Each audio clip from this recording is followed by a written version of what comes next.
अस्सलाम वालेकुम। मैं homeopathic doctor Renam Bhatt, vice chairperson COH Pakistan. आज का जो हमारा टॉपिक है वो हमारी होम्योपैथिक मेडिसन गोसिपियम है।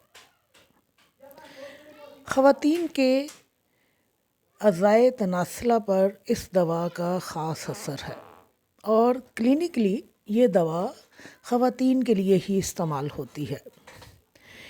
ये एक बहुत बड़ी हैज़ लाने वाली दवा के तौर पर जानी जाती है, यानी इसको हैज़ आवर दवा कहते हैं। ख़वातीन की यूट्रस के ऊपर, ख़वातीन की ओवरीज़ के ऊपर, उनकी पीरियड्स के हवाले से, यूट्रस के हवाले से जितनी भी ख़राबियाँ और जितने भी अवारिज़ हमारे सामने आते हैं, ये दवा उनका ख़ात्मा करती है।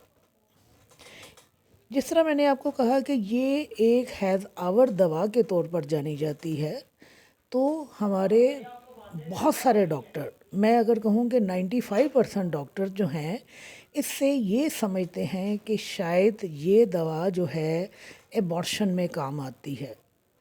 और वेरी फ्रैंकली स्पीकिंग, इस दवा को एबॉर्शन के लिए ही शोहरत हासिल है।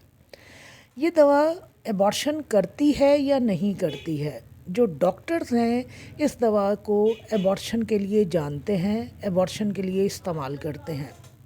मैंने अपने एक पहले भी किसी लेक्चर में ये बात कही थी कि मैंने आज तक अपनी होम्योपैथिक अद्वियात से एबॉर्शन होते नहीं देखा, और तब भी मैंने आपको ये बात समझाई थी कि कुदरत ने बच्चे को बड़े ही महफूज अंदाज में यूट्रस के अंदर रखा हुआ है। ऐसा नहीं है कि आप कोई दवाई खाएं और उसके नतीजे के ऊपर फ़ौरी तौर पर बच्चा जो है एबॉर्ट कर जाए।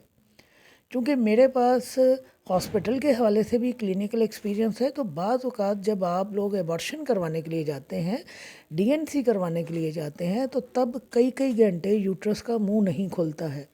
कई किस्म की दवाइयाँ जो है यूट्रस के अंदर रखी जाती हैं, इंजेक्शन लगाए जाते हैं, ड्रिप में इंजेक्शन डाले जाते हैं, लेकिन यूट्रस का मुंह नहीं खुलता। और जब तक यूट्रस का मुंह नहीं खुलता है, बच्चा ज़ाया नहीं होता है। DNC करने के लिए यूट्रस के मुंह का खुलना बहुत ज़रूरी है। तो हमारे यहाँ होम्योपैथी की बात मैं आपको कर रही हूँ कि हमारे डॉक्टर्स ये समझते हैं कि शायद इधर गोसिपियम इस्तेमाल करवाएंगे और उधर जो है बच्चा जो है वो ज़ाया हो जाएगा। मैं आपको सच्ची बात बता रही हूँ कि अपनी 23 साला होम्योपैथिक प्रैक्टिस में मैंने गोसिपियम से और दूसरी मेडिसन से, जिनको बहुत ज़्यादा शोहरत हासिल है कि ये इसकाते हमल कर देती हैं, मैंने कभी भी बच्चा ज़ाया होते नहीं देखा। क्योंकि ये दवा जो है कपास के पौधे की जो जड़ होती है उसकी छाल से बनी जाती है, तो पुराने ज़माने में इसका जो शांदा तैयार कर कर इसकाते हमल करवाया जाता था।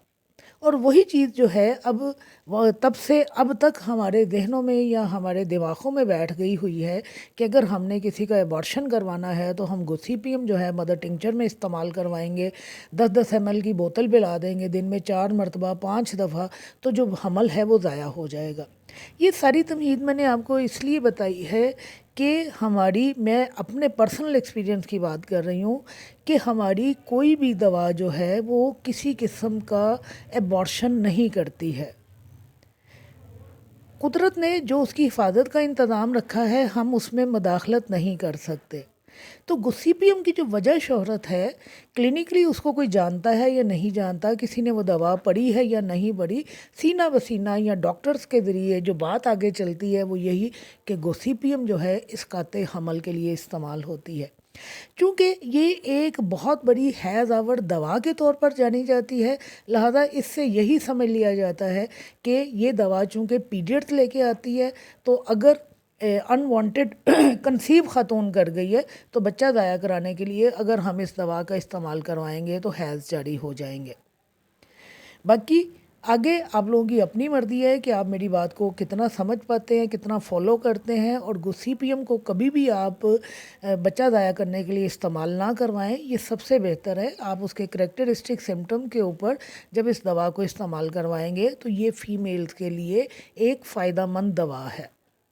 चूँकि इसका मेन एक्शन जो है वो फीमेल के जनरेटिव ऑर्गन्स के ऊपर है, लिहाजा यूट्रस के ऊपर, ओवरीज़ के ऊपर, फैलोपियन ट्यूब्स के ऊपर, इनके हवाले से जो भी ख़राबियाँ हमारे सामने आती हैं वो गोसिपियम के दायरे में आती हैं।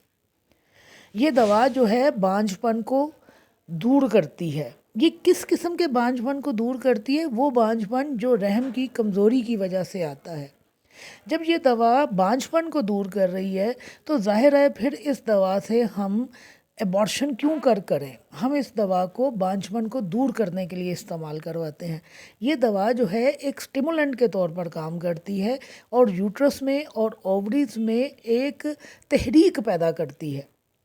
لہذا فیمیل کے وہ عوارض جو پیریڈ سے تعلق رکھتے ہیں، جو یوٹرس کے حوالے سے ہیں، وہ اس دوا میں پائے جاتے ہیں۔ اب میں آپ کو بتاتی ہوں کہ کون سے ایسے عوارض ہیں فیمیل کے جن کے لیے ہم اس دوا کو استعمال کرتے ہیں۔ پیریڈ دیر سے آتے ہوں، اسکینٹی ہوں، بہت کم آتے ہوں، دب گئے ہوں، جاری نہ ہو رہے ہوں، پانی کی طرح کے ہوں، سست ہوں، اس صورت میں ہم گوسیپیم کو استعمال کرواتے ہیں۔ گوسیپیم میں ایک بڑی اسٹرانگ سینسیشن پائی جاتی ہے کہ مریضہ کو یوں محسوس ہوتا ہے کہ جیسے کہ پیریڈز آنے والے ہیں، یعنی حیض آنے ہی والے ہیں۔ اور یہ بات بھی میں نے آپ کو پہلے بھی 2-3 دفعہ بتائی ہے کہ خواتین کو جب ڈیز آتے ہیں تو انہیں 2-3 دن پہلے انڈیکیشن ملنا شروع ہو جاتے ہیں، جس سے انہیں سمجھ آ جاتی ہے کہ ان کا حیض جو ہے وہ جاری ہونے والا ہے۔ تو گوسیپیم میں کیا چیز پائی جاتی ہے کہ پیشنٹ کو یہی سینسیشن آتی ہے کہ جیسے حیض شروع ہونے کو ہے لیکن حیض شروع نہیں ہوتے، تو وہاں پر ہم اس دوا کا استعمال کرواتے ہیں۔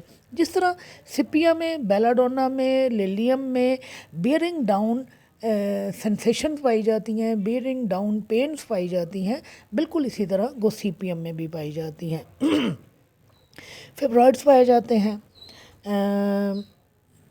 مارننگ سکنس پائی جاتی ہے۔ اس کے علاوہ اس دوا میں جو لیبیاز ہیں وہ سویل کر جاتے ہیں۔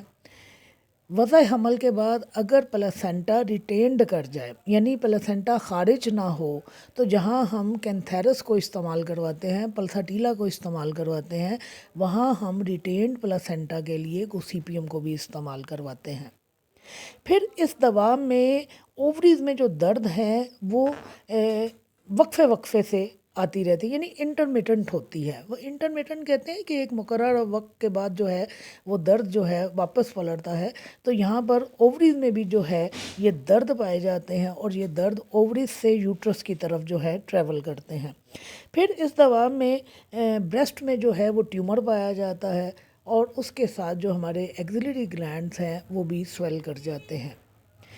کلینکلی یہ دوا صرف خواتین کے لیے استعمال ہوتی ہے اور اس میں بھی 2-3 مین چیزیں ہیں کہ ایک تو ہم بانجھپن میں اس دوا کو استعمال کرواتے ہیں، دوسرے اگر حیض جو ہیں دب گئے ہیں، کم مقدار میں آ رہے ہیں، بہت کم آتے ہیں، سست روی سے جاری ہوتے ہیں، تو وہاں پر ہم گوسیپیم کو استعمال کرواتے ہیں۔ اس دوا کو یاد رکھنے کے لیے ایک ہی جملہ کافی ہے کہ یہ ایک حیض آور دوا ہے، حیض کو جاری کرنے والی دوا ہے۔ اس کے ساتھ اس کی اپنی جو خصوصیات پائی جاتی ہیں فیمیل کے حوالے سے جو میں نے آپ کو بتا دی، ان میں اس دوا کا استعمال کیا جاتا ہے۔